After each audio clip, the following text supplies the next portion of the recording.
You won't normally find milk of this size. What? Why there is milk in the fridge? That's a great question that I don't know the answer. My friends, why the hell there is milk on the fridge? Look, they already explained this to me multiple times. I still don't get it that well. Because milk on the fridge makes sense when it's open. Right? This way, I don't get it. Yeah. But there is another thing they also put on the fridge. Can you guess it? Eggs? Yeah, eggs. They also put eggs on the fridge. Why? Who knows? Only American. My friends, if you know, you know, and tell us. Yeah.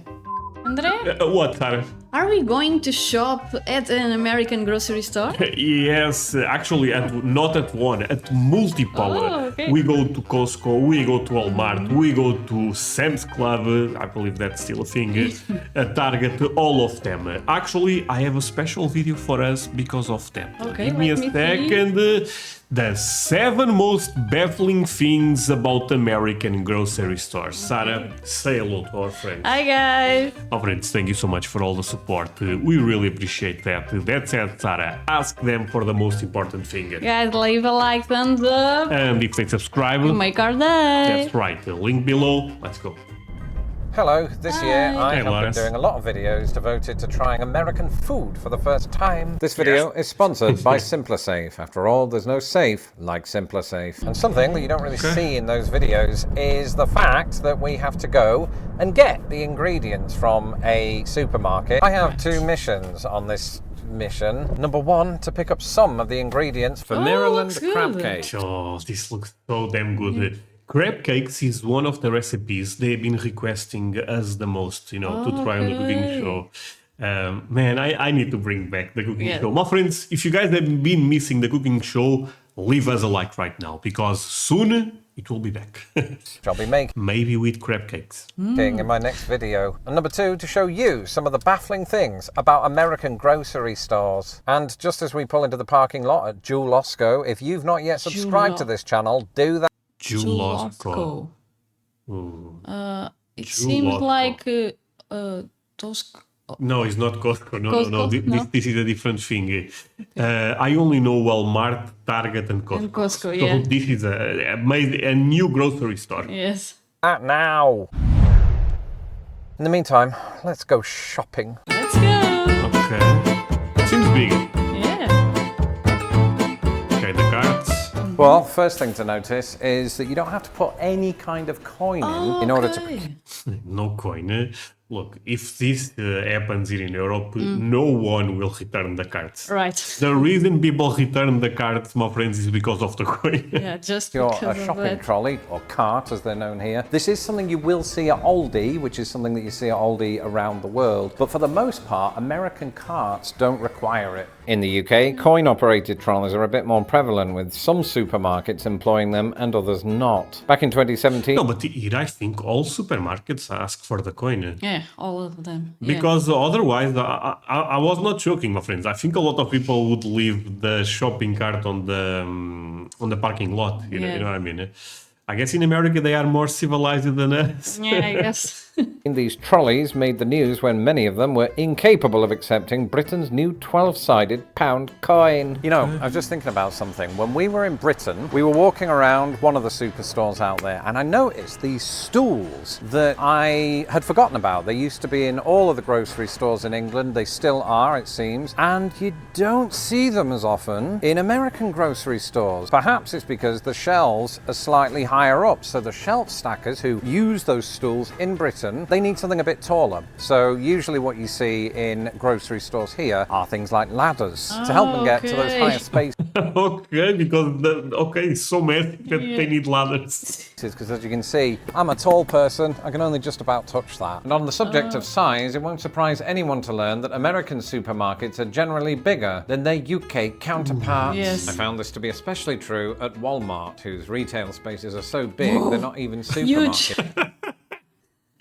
Whoa. Oh, and Sarah, we are going to visit a Walmart Supercenter. Wow. It's different level. It's even bigger. Than a normal Okay. Walmart. In Texas, all Walmarts are supercenters. Wow. Maybe not, but most of the ones I was looking that we are going to visit, they are supercenters.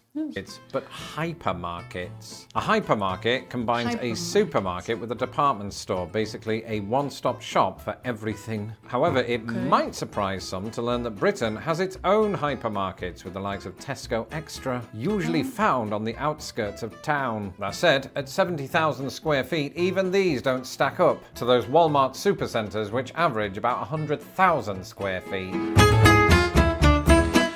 Okay, I mean, we have big, grocery stores. We have supermarkets / hypermarkets here also. But the thing is, the definition is different in America. In America, when you guys say hypermarket,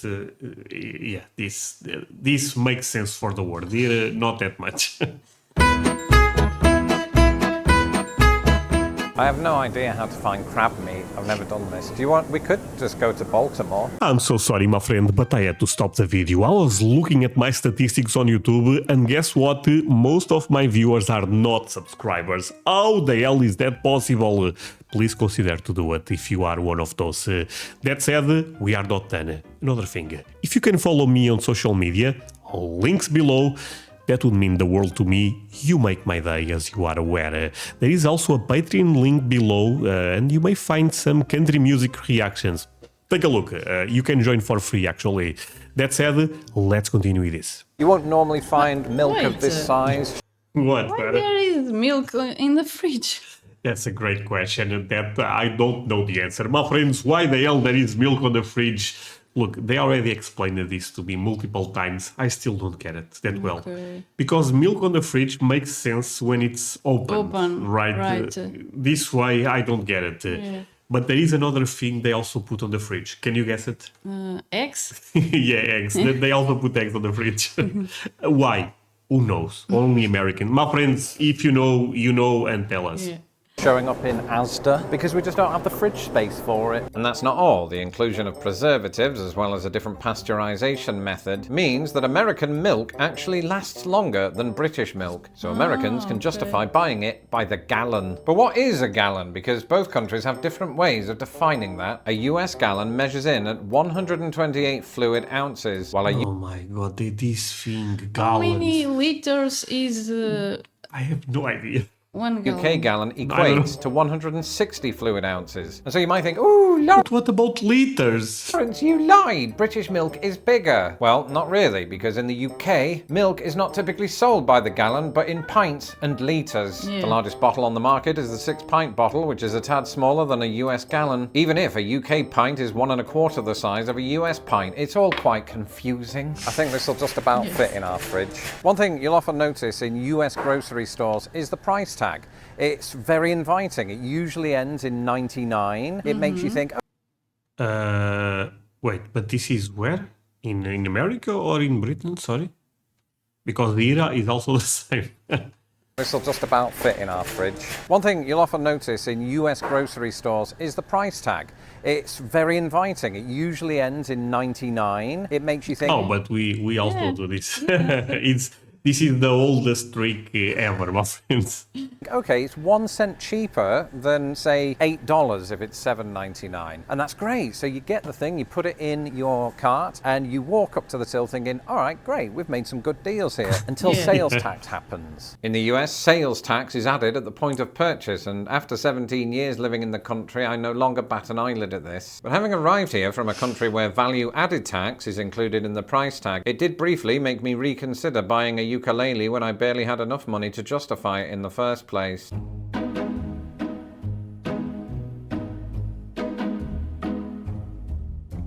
What's this? Refrigerated eggs. This is not something you would see Okay, we are eating all the boxes today. in a British store where the eggs are usually placed just on a shelf somewhere away from refrigeration. And why is that? It all comes down to both countries' attempts at preventing contamination. In the United States, the USDA mandates that eggs must be washed and sanitized before they reach the consumer. Basically, That's crazy that they wash the eggs. So they never see poop on the eggs. You guys don't know the real experience, my friend. Even the other day, I bought eggs on the supermarket. They have proof, yeah. They taste so much better, specific if you... No, never mind, never mind, never mind. This is to ensure that it's not covered in chicken.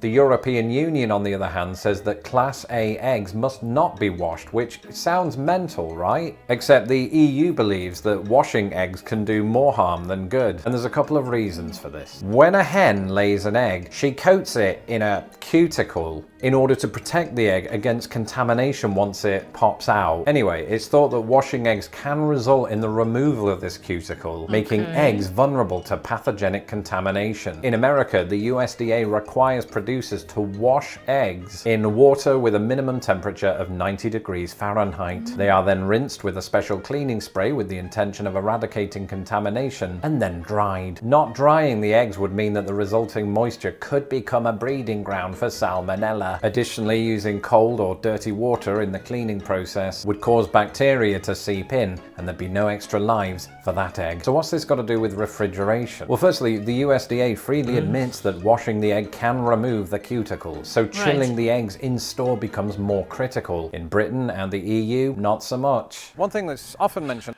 Honestly, but now I'm not sure who is doing this right.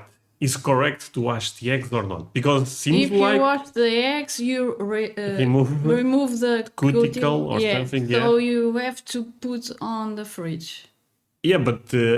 okay, no, that part I understood. But is Europe correct in not doing that, or is American correct on washing the eggs? Yeah, I'm confused. Because I'm not sure, because for sure there will be one that is more correct than the other. Yeah. No, but we end up asking the explanation for the milk and the eggs, and actually Lawrence gave us the explanation.